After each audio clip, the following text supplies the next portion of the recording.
Hello, and welcome to Living English.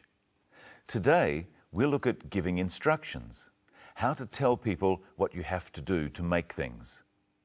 Today in Sisters and Brothers, Anne cooks a meal for Sarah's family. So, let's see what's cooking.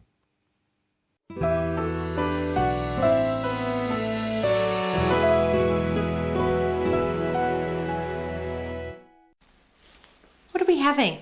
Singapore noodles with prawns. It's a very famous dish. You can buy it at street stalls everywhere.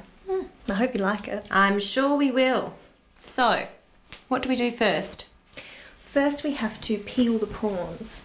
Oh, okay, I'll do that. Now what? Now we'll fry the prawns. The oil must be very hot. It doesn't take very long. While I'm doing that, you can chop the leeks. Chop them very fine.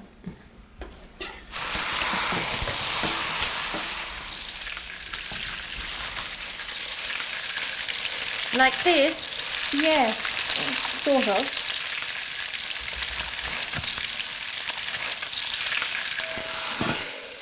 Now what? Next we add the spices and some ginger and the leeks.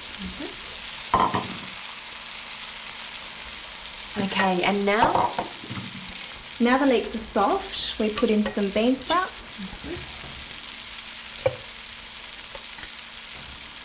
And then the prawns and the noodles. All in together. Is that all? Almost. Lastly, we add some of this special sauce.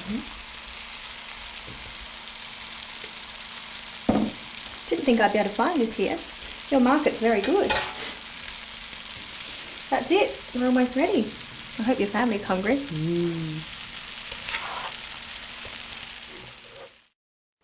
I think I'll try that recipe myself.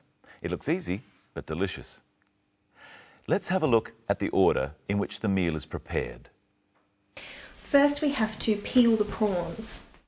Peeling the prawns takes a bit of time, and the meal is cooked very quickly, so it's best to do that first.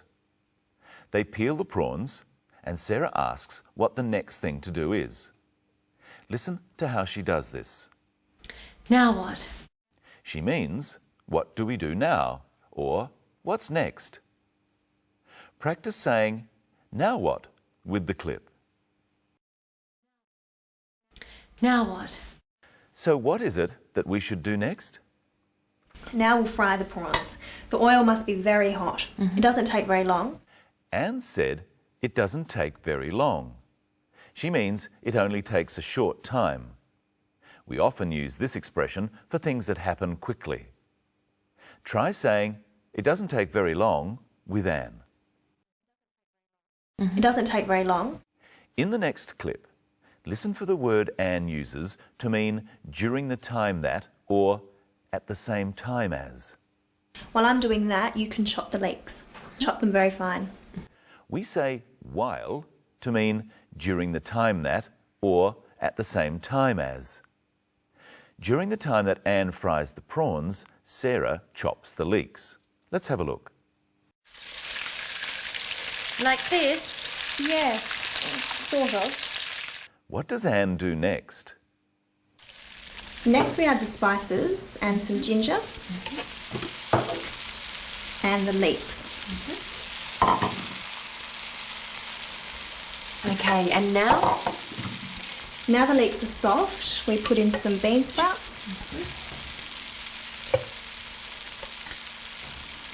And then the prawns and the noodles. All in together. Is that all? Is that all? Sarah means, is that all you need to do? And is it?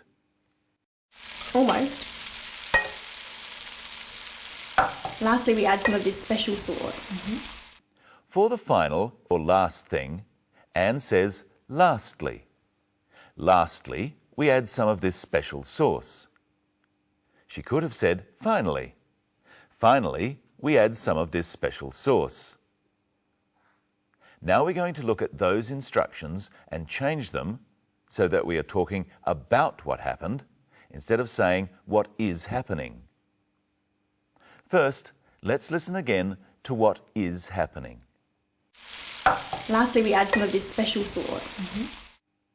To talk about that or report it to someone, instead of saying we add some special sauce, we say some special sauce is added. This is called the passive voice. We use the passive voice when who or what causes the action is not important. Compare the active phrase, we add some of this special sauce, to the passive, some special sauce is added. In the first phrase, we is the subject, the person or thing performing the action. And some special sauce is the object. It's the thing affected by the action. It's what we add. But in the passive phrase, some special sauce is the subject of the action.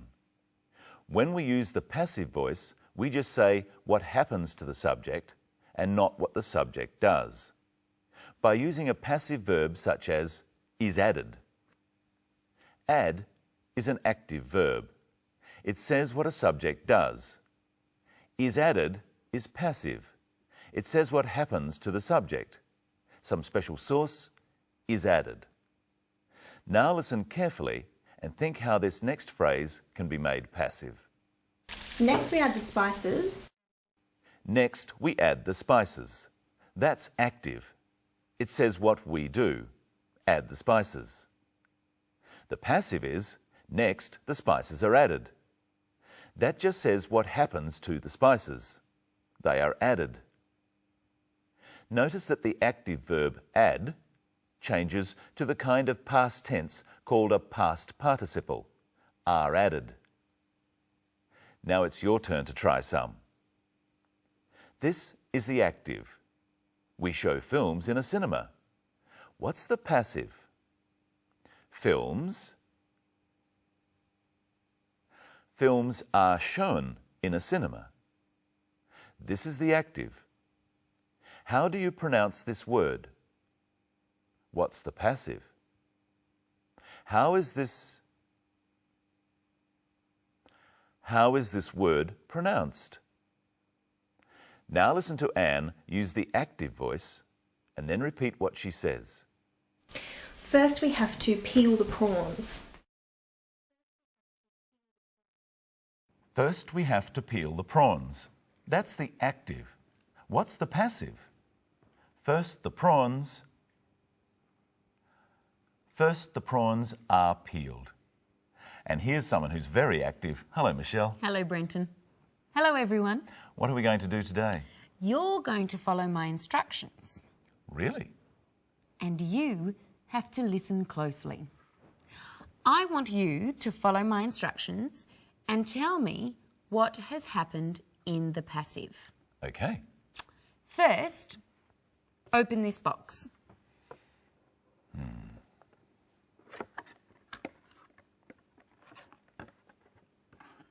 The box is opened.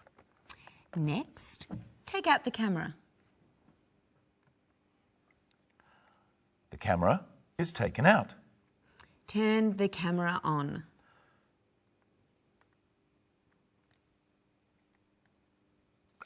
The camera is turned on. Point the camera at me.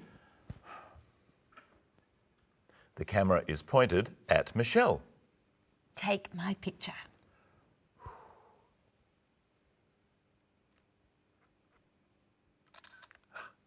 Michelle's picture is taken.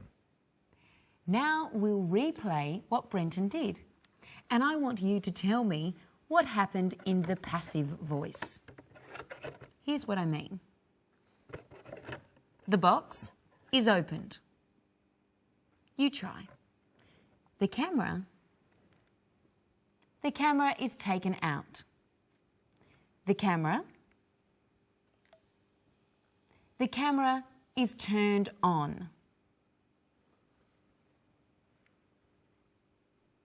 The camera at Michelle. The camera is pointed at Michelle.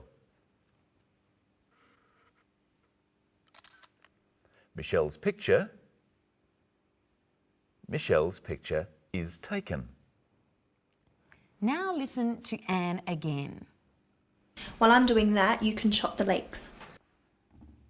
You could say, while that's being done, the leeks can be chopped. Yes, if you're writing a recipe. We use the passive when we are not sure exactly who or what is doing something. What's a recipe? A recipe is cooking instructions. I have a recipe here for iced coffee. I'll read it and you can follow it. Follow it. When we do what instructions say, we say that we follow the instructions. I want you to follow my instructions and tell the audience what you are doing using the active voice. Now you need a shaker, a kettle of hot water, ice cream, cold milk, instant coffee, sugar. Okay, let's start. First, 1 teaspoon of coffee is put in the shaker. I put a teaspoon of coffee in the shaker. 1 teaspoon of sugar is then added. I add a teaspoon of sugar. Next, enough hot water to dissolve the sugar and coffee is added. I add enough hot water to dissolve the sugar and coffee. A scoop of ice cream is then added. You say it this time. I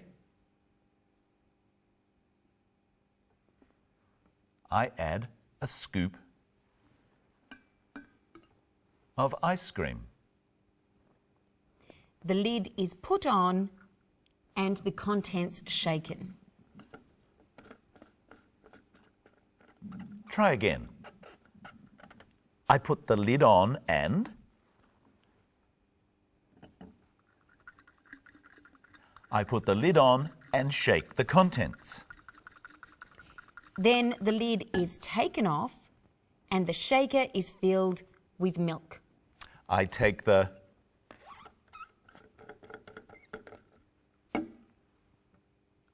lid off and fill the shaker with milk.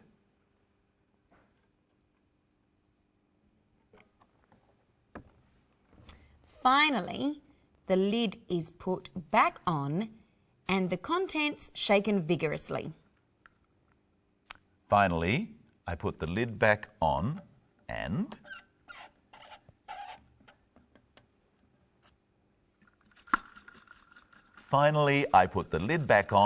shake the contents.